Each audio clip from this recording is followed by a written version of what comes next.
Did Chapter, you know that Sue got new kitties? sorry, Did you? Chapter 5, Marching Orders. Once again, the Moot House saw a full meeting of the Prisoners' Aid Society. For the last week, indeed, members had been gathering there every night in case the bravest mouse in Norway suddenly turned up. There were also some skeptics among them who believed he never would turn up, and who came simply to bait Madam Chairwoman. The most mean-minded thing on earth is to rejoice in seeing a high endeavor fail, but it is not, alas, unknown. The great majority, however, were decent, honest, well-intentioned folk, just eager to be in on any excitement going, and getting a little bored with waiting for it. It can therefore be imagined what cheers burst forth when Nils and Miss Bianca, escorted by Madam Chairwoman and the Secretary, suddenly appeared on the platform. "Cheer yourselves hoarse, my dear friends," cried Madam Chairwoman triumphantly. "You have every reason to. Not only has this heroine," she bowed towards Miss Bianca, "successfully accomplished her mission, as witness the presence of our gallant Norwegian comrade, but she has even returned herself to be his guide.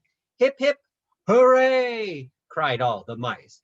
"Three cheers for Miss Bianca! Speech, speech!"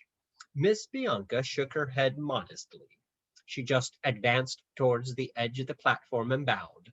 Even so, the graceful way she did it aroused a fresh burst of enthusiasm. "As for you, sir," continued Madam Chairwoman, turning to Nils, "your gallantry and devotion—" "Think nothing of it, ma'am," said Nils stolidly. "Will ever be illuminated in the annals of our race. The Jean Fromage medal—" "That's right," cried the mice from the floor. "The Jean Fromage! Give him the Jean Fromage! Give them both the Jean Fromage!" "I was going to say," said Madam Chairwoman, "that the Jean Fromage, if this enterprise is brought to successful conclusion, may well be eclipsed by the Nils and Miss Bianca. Hip, hip, hooray!" cried everyone again. Wherein all this joyful pandemonium was Bernard. He was sitting in his usual humble place at the back. He wasn't even cheering. He was too much overcome by seeing Miss Bianca again. Moreover, there was a thought he couldn't keep from darting through his mind. Was it only to guide Nils that she'd returned? Could it be just possible that she had some other motive? As she advanced in all her loveliness to the edge of the platform, hadn't she appeared, however discreetly, to be looking for someone? Obviously, she couldn't ask point blank where that someone was. A female delicacy forbade. But supposing, just supposing, Bernard found himself tramping up on his big feet towards the platform. He didn't care what other mice his progress overturned. By now they were all out in the gangways. He just needed to get as close to Miss Bianca as possible. "Thus you see how earnestly we thank you," Madam Chairwoman was saying to Nils. "Miss Bianca," whispered Bernard. She glanced quickly round and ran to the platform's edge. Across the row of potted plants their whiskers touched. "Bernard," breathed Miss Bianca. "But you shall not attempt the Black Castle alone," cried Madam Chairwoman. Bernard and Miss Bianca must have missed a bit. "I now call for a volunteer to accompany and support our heroic Norwegian friend."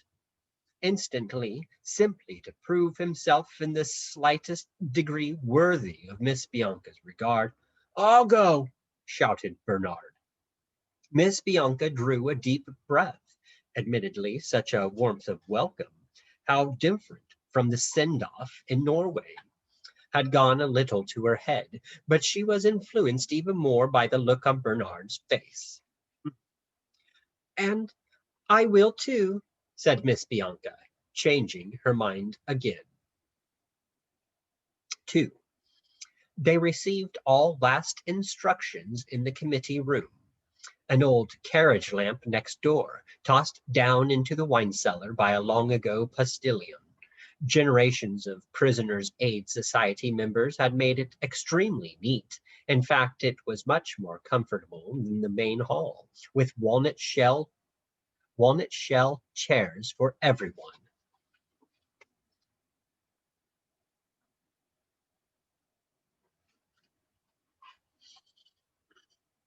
To pay compliments anew would be superfluous, said Madam Chairwoman briskly. Therefore, to business.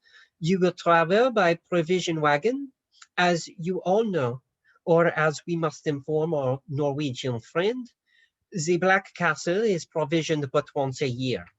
Once in each year, and only once, its gates opens to admit wagons from the country with flour, bacon, potatoes, and so on.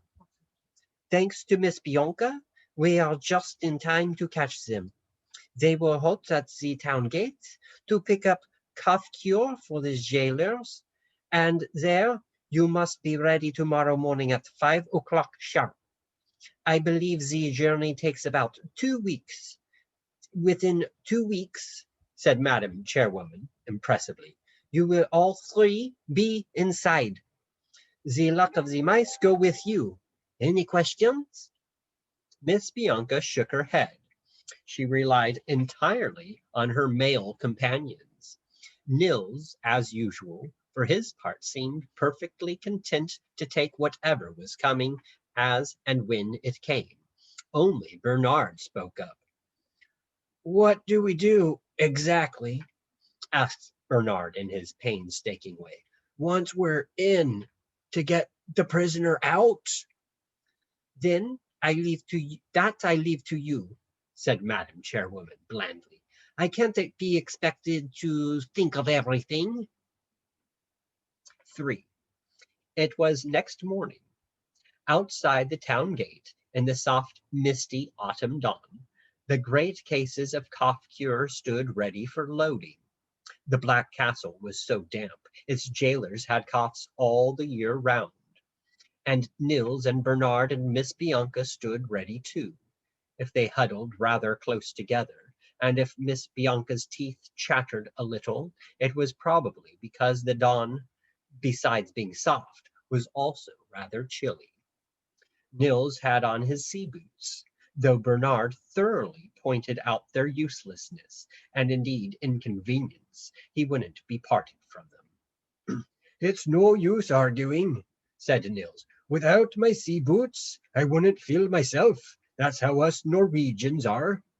Miss Bianca smiled at him understandingly.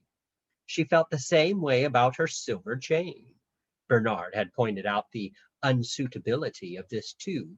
He feared it might attract robbers, but without it, Miss Bianca wouldn't have felt herself. She carried only a small hand valise containing toilet articles and a fan. There had been little time for shopping. Bernard had a stout cudgel and an iron ration of sealing wax tied up in a large spotted handkerchief. Hark! Exclaimed Miss Bianca. There was a jingle of bells, and suddenly, out of the dispersing mist loomed an enormous wagon. 4 great horses pulled it, their heads bobbing and bowing somewhere up in the sky, and from far above even them, a loud, rough voice bellowed, "Whoa!" The wagon halted. "All aboard!" cried Nils. He ran swiftly up a trailing rope. Bernard seized Miss Bianca's valise and helped her to follow.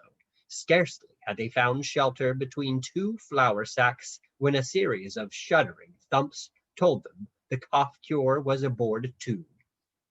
Then came another loud shout, a whip cracked, and off the wagon rolled on its way to the Black Castle. Chapter 6. The Happy Journey. Theirs was the leading wagon. Behind rolled 5 others, All 6 were loaded with flour, bacon, potatoes, and black treacle, but the first carried in addition cough cure, chewing gum, and cigars. These last luxuries were for the jailers, the cough cure for the common sorts, the chewing gum and cigars for the head. So loaded and bound for so terrible a destination, it might have been expected that the journey would be terrible indeed, and Miss Bianca was prepared to cry herself to sleep every night in the little tent Bernard arranged for her among the flour sacks. But not a bit of it. It wasn't impossible to be happy. It was impossible not to be happy. As the great wagons rolled and swayed on their way, bells jingling, harness glinting under a strong October sun, through a countryside scarlet with turning leaves and gold with stubble fields. How tuneful these jingling bells, how bright each star and crescent winking from martingale and browband. And the ribbons, too, plaited into mane and tail, red and yellow and orange, the colors proper to autumn, how they enhanced a chestnut or dappled beauty.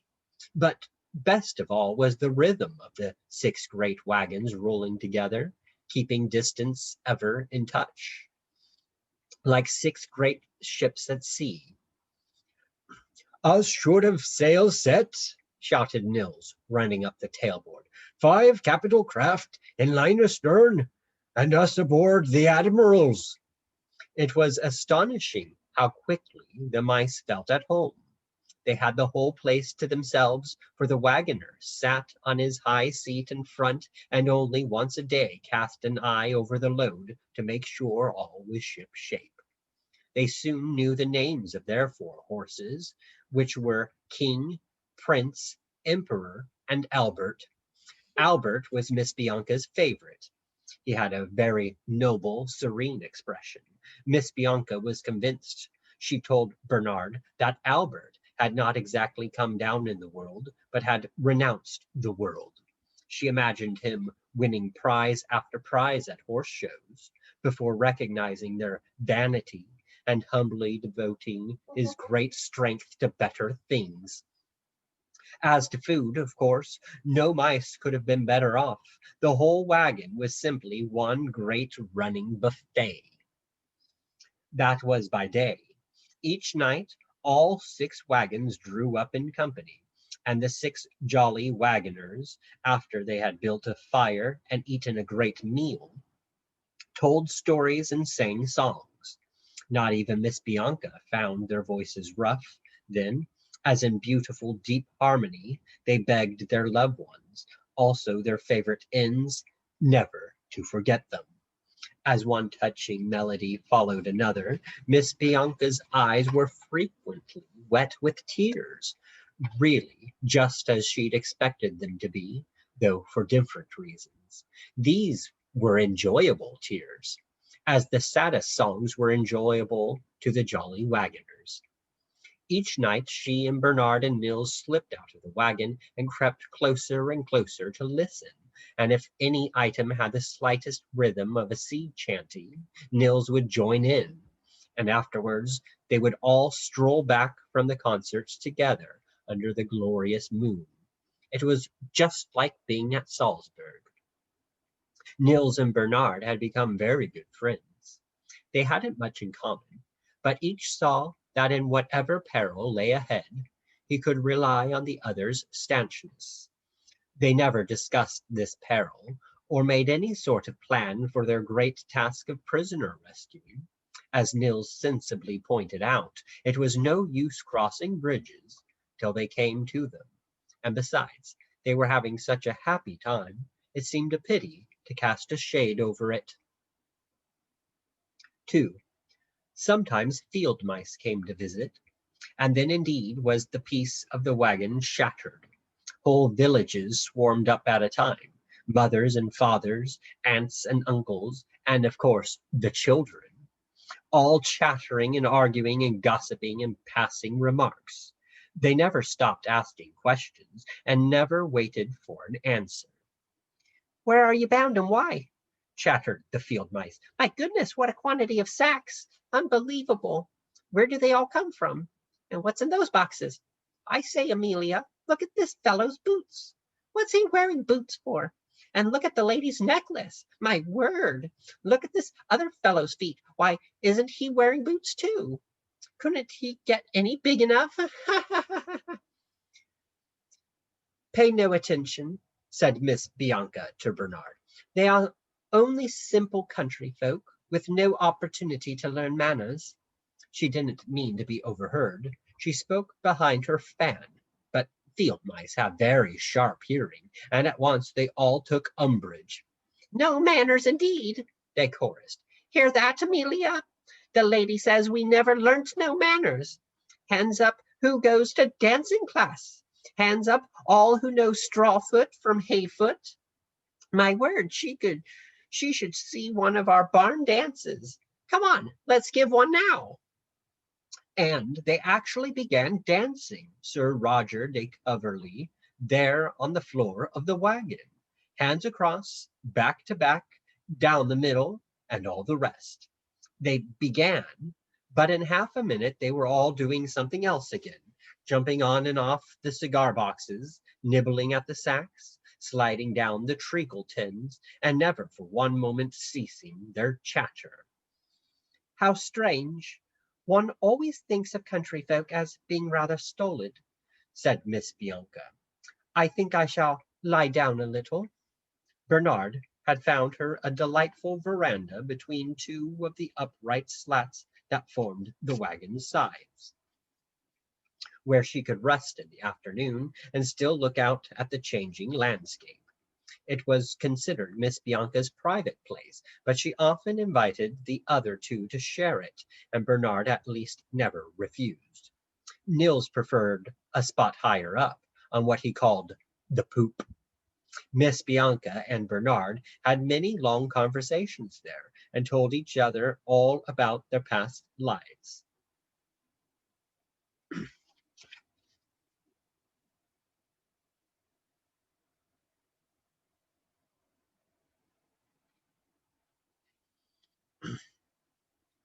What you must have seen, marveled Bernard, of courts and embassies. I'm afraid my society must seem very dull to you. Not at all, said Miss Bianca. There's nothing more tedious than a constant round of gaiety. What you have to tell of life in a pantry is far more interesting. They talked in this way for hours, Miss Bianca describing things like musical evenings when the embassy ballroom was decorated with 600 pink roses, and Bernard describing things like sports day in the pantry. The biggest race twice round the top china's shelf, 5 points penalty if you touched china. They told each other their earliest recollections, Miss Bianca's of waking up on a pink silk pillow, and Bernard's of helping to roll home a walnut. It was a happy time, by night songs and stories, by day agreeable conversation, and ever the beautiful landscape unfolding on either hand. It was a happy time indeed. If only it could go on forever. But the days passed, the wagons rolled, and presently the country began to change.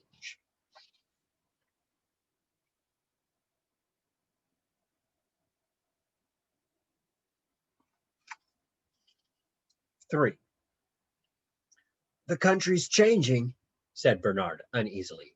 Aye, said Nils. We're out of the Mediterranean. Miss Bianca at least knew what he meant. Bare heath and crooked firs instead of fat farmland and scarlet maple. Indeed, they were approaching colder waters. She shivered a little and put her fan away in her valise. That was on the 8th day out. On the 10th, they entered the Barrens.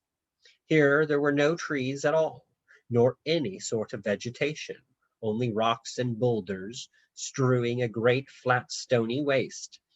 The wagon trail still ran broad and plain, but the horses didn't like it. Every mile or so, they stopped and balked at something white under their hooves, and the wagoners had to jump down and pull them past. "What is it that alarms them so?" asked Miss Bianca curiously. Bernard didn't want to tell her, but she persisted, and he had to. "Bones," said Bernard grimly. "The bones of the prisoners who died on the march to the Black Castle." Miss Bianca shuddered and asked no more. Some of the bones had fetters still upon them, for as a prisoner fell, so he was left to lie. Then the crows came down and picked him clean. Albert was the bravest horse, but even he trembled all over. His bells trembled too, not jingling any more, but giving out a faint, mournful, funeral chime. The field mice had vanished long since. In the barrens there was no life at all. At night the wagoners sounded like people singing to keep their spirits up. Nils and Bernard and Miss Bianca stayed in the wagon. On the 12th day, the trail began to climb. The boulders closed their ranks until it was like driving between rocky walls, and then between rocky bluffs, and then between great cliffs. High as the trail climbed, these cliffs rose ever higher, beetling overhead like storm clouds made solid, and here the bones lay thicker. This lasted for 2 days more. On the 14th day, quite suddenly, the summit was reached, and all dropped away before the one highest peak of all, which was the Black Castle itself. They had arrived. As though the very mountain split, an enormous iron gate swung slowly open, and the wagons rolled through.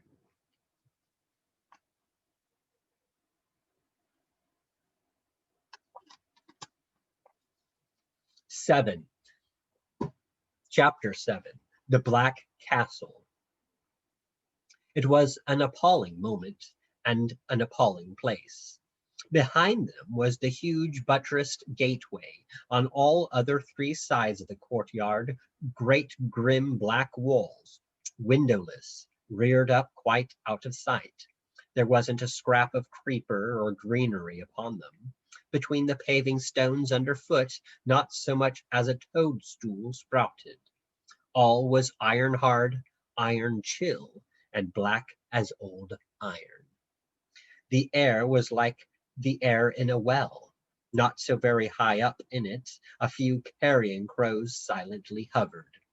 In silence, as though the Black Castle awed even them, the wagoners began to unload their wagons. There was no need for orders or instructions. They had done the job before, and were only too anxious to get it over.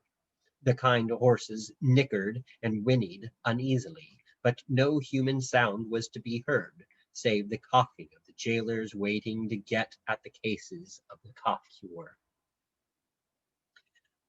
"What do we do now?" whispered Miss Bianca.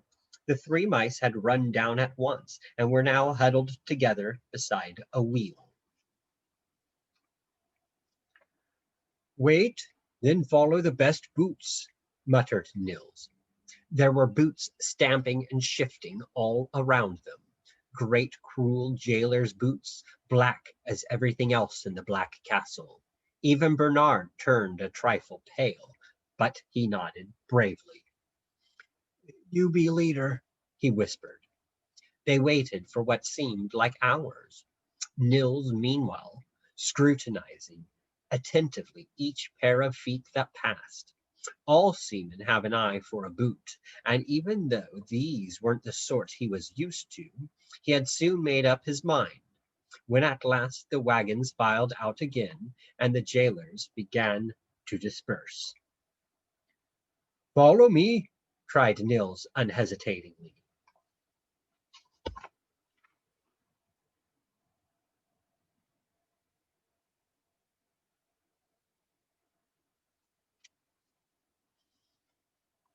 Miss Bianca cast one longing farewell glance towards the tailboard of the last wagon.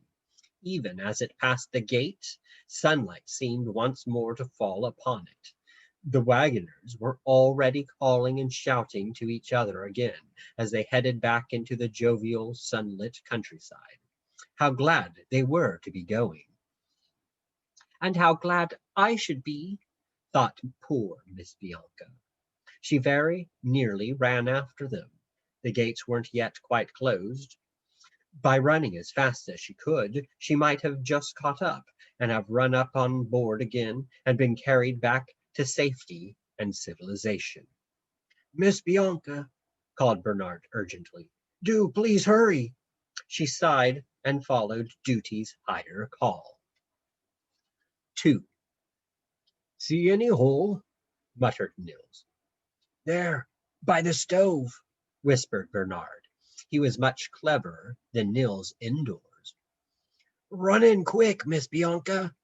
A moment later, they were all looking out from at least temporary security upon the head jailer's private sitting room. For that was where the best boots had led before stamping out again, and how luckily. What Bernard had spotted was actually the only mouse hole in the Black Castle. The walls of no single other apartment were wainscoted. From the dungeons below to the battlements above, all was either natural rock or bare granite blocks. Even the jailer's bedrooms were so much as whitewashed. As yet, of course, the mice didn't realize their good fortune. They barely glanced at the quarters they were in future to know so well before examining the larger quarters outside. Oh, how pretty, breathed Miss Bianca in surprise. At first glance, the head jailer's sitting room was pretty indeed. The upper part of each wall, above the wainscot, appeared to be hung with the most charming varicolored paper, all reds and blues and browns and yellows. Just like butterflies, added Miss Bianca admiringly. Then she shuddered. For when one looked closer, they were butterflies, each cruelly impaled by a lethal pin. Very many, as their poor broken wings showed, hadn't even died in a killing bottle, and they covered half of every wall. The head jailer must have been collecting them and tormenting them for years and years. He had evidently other horrid habits as well. Strewn all about the floor were cigar butts and the wrappers of packets of chewing gum, as though he couldn't live without something in his mouth and hadn't been brought up to tidy as he went along. I'm so sorry, but really I feel quite faint, said Miss Bianca. Go and lie down a bit, said Bernard kindly. It looks quite clean inside. At least he's short-sighted, don't you think? He added to Nils as Miss Bianca thankfully withdrew. He didn't even notice us under his heels. He's too fat to see past his own stomach, said Nils crudely. So far as he's concerned, I'd say we could run where we liked, but it's to be hoped he doesn't keep a cat. The words woke in Bernard a most uncomfortable recollection of an old member at that meeting of the Prisoners' Aid Society when everything started. Hadn't he referred quite positively to the head jailer's cat? Twice natural size and 4 times as fierce, Bernard recollected the very phrase. He keeps a cat all right, said Bernard gloomily. At that very moment, for the head jailer liked to leave his own door open, Mamluk lounged into the room. With splendid presence of mind, Bernard yanked a cigar butt across the entrance to the hole, thus masking all mouse scent. And above this malodorous barricade, he and Nils peered anxiously out. The cat Mamluk yawned, stretched, and finally leaped up into the head jailer's armchair. He was an enormous black half-Persian, with a coat like a thundercloud and eyes like dirty emeralds. When veiled, they were menacing. When wide open, hypnotic. Even for a cat, his self-assurance was staggering. With the head jailer under his thumb, he was king of the Black Castle, and well he knew it.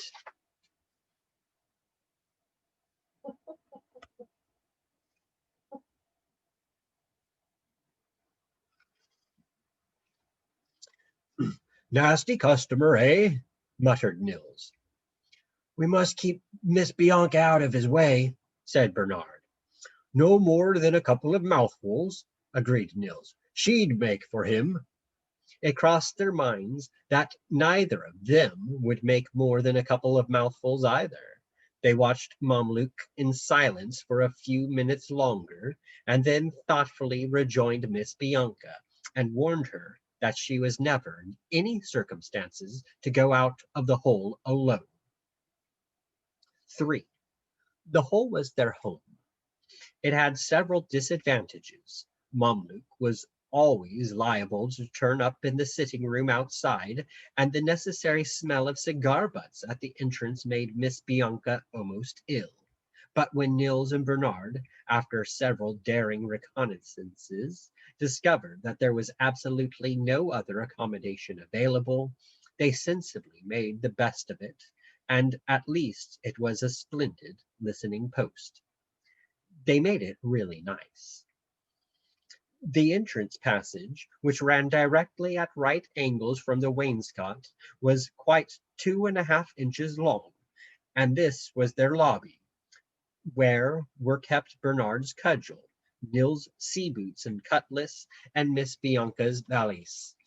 It was essential to be tidy, and they had the head jailer's awful example. Beyond, between the wainscot and the original granite, and from the stove to the outer wall, stretched a quite commodious apartment. Bernard cleverly divided it with matchboarding. The sitting-room floor was quite littered with empty matchboxes, to make Miss Bianca a bedroom by the stove, a slightly larger one for himself and Nils at the other end, and a parlor for general use in between. There Miss Bianca took charge. She had always had a taste for interior decoration, and the lack of professional assistance but sharpened her wits. Soon gay chewing gum wrappers papered the walls, while upon the floor used postage stamps, nibbled off envelopes in the head jailer's wastebasket, formed a homely but not unsuitable patchwork carpet. Miss Bianca, with her own hands, fashioned several flower pieces, so essential to gracious living, from breadcrumbs dyed pink or blue with red or blue-black ink. At least they had no need to economize where food was concerned. The head jailer had all his meals sent up on trays, and was a very untidy eater. Miss Bianca even made 1 or 2 daffodils out of cheese. All heavy work was, of course, done by Nils and Bernard. The carpentry and paper hanging and so on. Miss Bianca just had the ideas. Naturally, such an amount of work took time, but it was well they were kept busy. Otherwise, their spirits might have sunk unendurably low. 4. As it was, they sank low enough. One of the mice's first acts had, of course, been to constitute themselves into a subsection of the Prisoners' Aid Society, Black Castle Branch. Nils and Bernard voted Miss Bianca Madam Chairwoman. Bernard was secretary, and they held a general meeting once a week. As meeting succeeded meeting, however, these grew shorter and shorter, and gloomier, for the more information the mice gathered, the more hopeless their mission appeared. As witness the following digest of several earlier minutes. Each prisoner occupied a separate dungeon deep down in the rock, and these dungeons were never opened.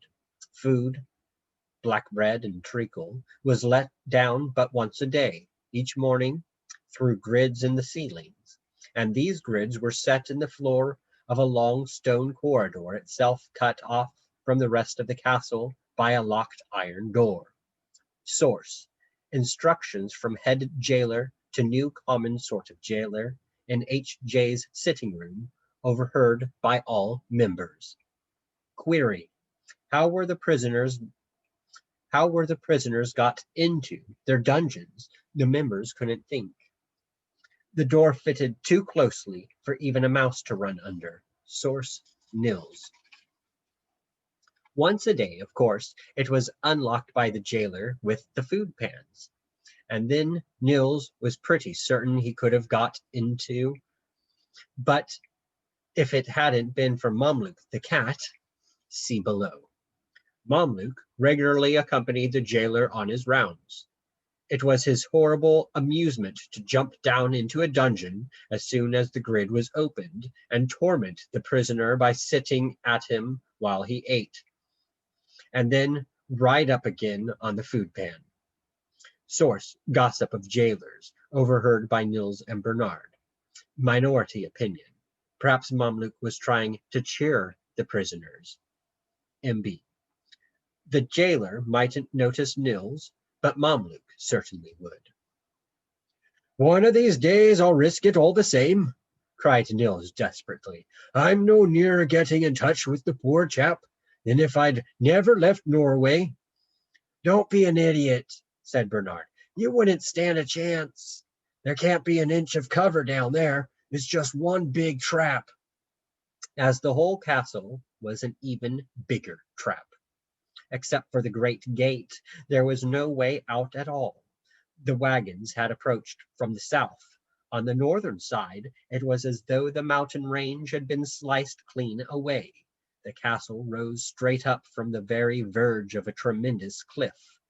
Below flowed the river, bridgeless as far as the eye could see, and on the farther bank stretched the same sort of country as the barrens. No wonder that side was never guarded, but indeed there seemed as little reason for the jailers in the watchtower above the gate. "Even suppose we could rescue him from his dungeon," said Bernard gloomily. Him always meant the Norwegian prisoner. "How on earth would we get him out?" This particular conversation took place not at a meeting, but in the parlor, where they were all sitting round a fire of cedar wood. Cigar boxes burned beautifully. The leaping flames made it look very cozy, playing over the fresh wallpaper and the gay carpet and Miss Bianca's flower pieces. No amount of physical comfort, however, can lighten the burden of responsibility to a truly conscientious mind. "Cross that bridge when we come to it," said Nils shortly. "You mean you can't think of anything?" said Bernard. "I'm not blaming you. I can't either." "What troubles me," began Miss Bianca. She hesitated. What was in her mind was something so dreadful she felt she really ought to keep it to herself. Then she felt she really couldn't. "What troubles me," whispered Miss Bianca, "is that we don't know. We have no means of knowing whether he's even still alive." She looked anxiously at Nils and Bernard. They were looking at each other.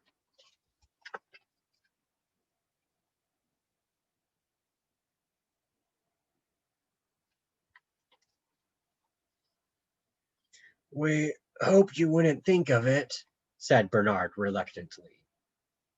"You mean you and Nils have?" Nils nodded. "Stands to reason," he said gravely. "Put me in a dungeon. I wouldn't last a week." "But we won't give up hope," said Bernard quickly.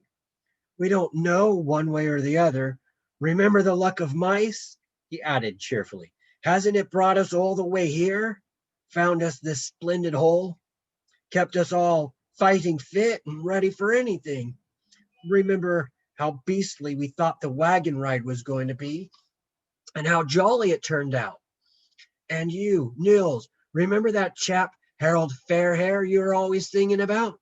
Remember Up the Norwegians?" Nils reached across and grasped him by the hand. Miss Bianca slipped hers into his other. Whatever befell, at least they were three united, loyal companions. At the moment, it was their only consolation. Poem by Miss Bianca, written in the Black Castle. Black as the castle pressed by mournful thoughts, what ray of hope can ever the gloom dispel? Again, dear boy, your Miss Bianca fond bids you at last an ultimate farewell. M.B. Actually, this was the most depressing poem she ever wrote, but even at the time, because it so exactly expressed her feelings, she was rather cheered up by it. Poets have uncommon advantages, as will be seen later on.